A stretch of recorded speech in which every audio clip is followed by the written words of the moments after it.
Eu gostava de dizer duas coisas ao mesmo tempo. Por um lado, sem dúvida que o Serviço Nacional de Saúde tem continuado a afirmar-se como um esteio da nossa comunidade. Em 2022, o SNF registou a maior atividade assistencial da sua história. Comparando com 2015, por exemplo, realizaram-se mais 2.500.000 consultas médicas, seja nos cuidados primários ou nos cuidados hospitalares. Comparado com 2015, realizaram-se mais 54.000 intervenções cirúrgicas. Comparado com o período pré-pandemia, o Serviço Nacional de Saúde tem hoje mais 300.000 utentes, e isso significa que as pessoas reconhecem o papel do Serviço Nacional de Saúde. Agora, nós temos que ter muito presente o seguinte: nós nestes anos fizemos o aumento do Serviço Nacional de Saúde em termos de investimento de 56% do orçamento e temos à volta de mais 30.000 profissionais, mas nós vemos que isso não é suficiente para conseguirmos que o Serviço Nacional de Saúde dê resposta até às coisas que vão mudando. É evidente que a epidemia foi um choque muito grande sobre o esforço dos profissionais. Nós temos uma população mais envelhecida, com a chamada morbilidade múltipla, que significa novos desafios e, portanto, o investimento que tem estado a ser feito tem de continuar a ser feito, mas o investimento não pode ser só em tecnologias, em equipamentos, em instalações, que tem estado a ser feito. Tem que ser também investimento nos profissionais e nas condições de trabalho dos profissionais. E nós temos que reconhecer que nos últimos 10, 12 anos a generalidade dos servidores públicos tiveram uma desvalorização remuneratória, não é? Coisa que muitos portugueses sentiram, mas nós agora estamos a falar dos servidores públicos. Isso é um facto que tem que ser remediado. Mas porquê que se arrasta tantos meses esta negociação entre o Ministério e os sindicatos Pedro, médicos? Isto, olhando de fora, é tudo muito simples e muito rápido de fazer. Isto tem estado a ser feito em várias carreiras. Na saúde já foram feitos avanços muito significativos no caso dos enfermeiros, no caso dos assistentes técnicos. Estamos agora a trabalhar com os médicos. De facto, estamos há mais de um ano nesta negociação. Digamos assim, eu não estou tão focado em estar preocupado com a duração do processo. Estou mais focado. Urgência, claro, não é? Todos nós queremos, não é? Todos nós queremos. Eu queria dizer-lhe o seguinte: provavelmente o país não terá dinheiro para fazer todos os aumentos e melhorias nas carreiras públicas que todos nós quereríamos. Mas não estamos parados. Aqui o que está em cima da mesa já significa, no caso dos médicos, que na passagem das unidades de saúde familiares para unidades de modelo B, os médicos vão ter um aumento da base remuneratória imediata de 33% e depois, com os incentivos relativos ao desempenho, esse aumento pode chegar até aos 60%. Nos hospitais, a adesão à dedicação plena e a participação nos centros de responsabilidade integrada avança logo com um suplemento de 25%, que depois pode crescer até mais 48% na remuneração. Vamos lá, se me perguntar, mas pronto, será suficiente? Eu percebo que do ponto de vista dos profissionais nunca é suficiente. Não vai ser fácil remediar de um momento para o outro a 10 ou 15 ou 20 anos de desvalorização salarial, mas é um caminho. E depois há outras coisas, porque na realidade, por exemplo, a história das horas extraordinárias, o ponto nem está em os médicos fazerem aquelas horas extraordinárias, porque a maior parte deles até faz muito mais. Provavelmente não gostaram que isso lhe fosse posto como uma obrigatoriedade.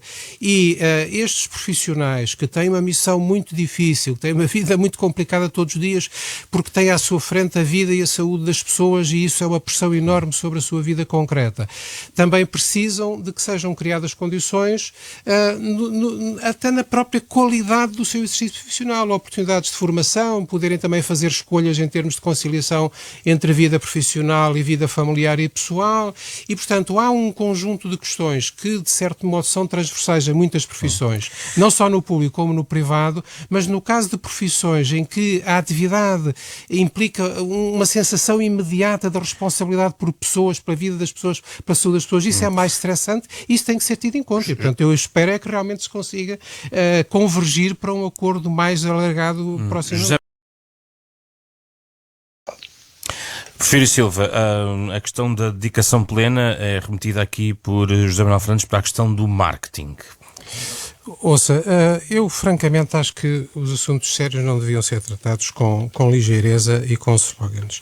Eu não sei se o José Manuel Fernandes sabe, se tem noção disso, ou seja, se estuda os problemas suficientemente para saber que hoje toda a gente reconhece que o que é central na reformulação dos serviços públicos é enfrentar problemas de organização que foram criados pela própria evolução das sociedades, pela própria evolução das populações que são destinatárias dos serviços e dos novos problemas que isso cria. E aquilo que está a ser feito associado a estas questões de carreiras, e é evidente que a questão das carreiras, a questão da regulatória nunca pode ser esquecida, porque isso também significa condições que nós damos às pessoas, mas não é só isso.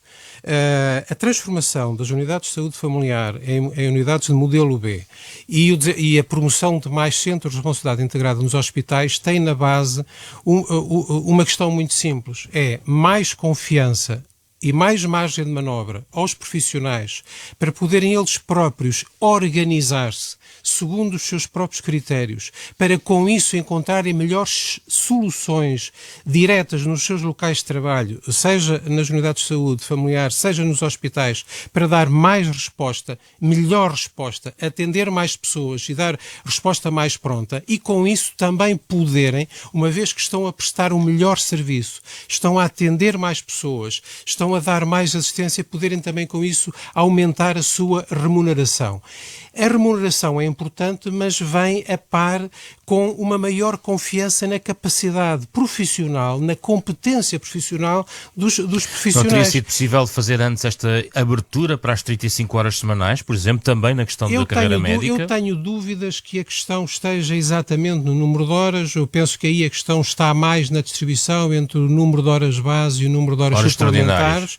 Mas, por exemplo, os estudos que têm sido feitos de satisfação dos profissionais mostram que os profissionais de saúde estão mais satisfeitos com o seu trabalho nas unidades de saúde familiar modelo B do que nas tradicionais. E isso também é importante, porque os profissionais de saúde não são pessoas que produzem peças para máquinas. São pessoas que têm um trabalho que querem ver em termos de resultado aquilo que isso significa para os seres humanos que estão à sua frente.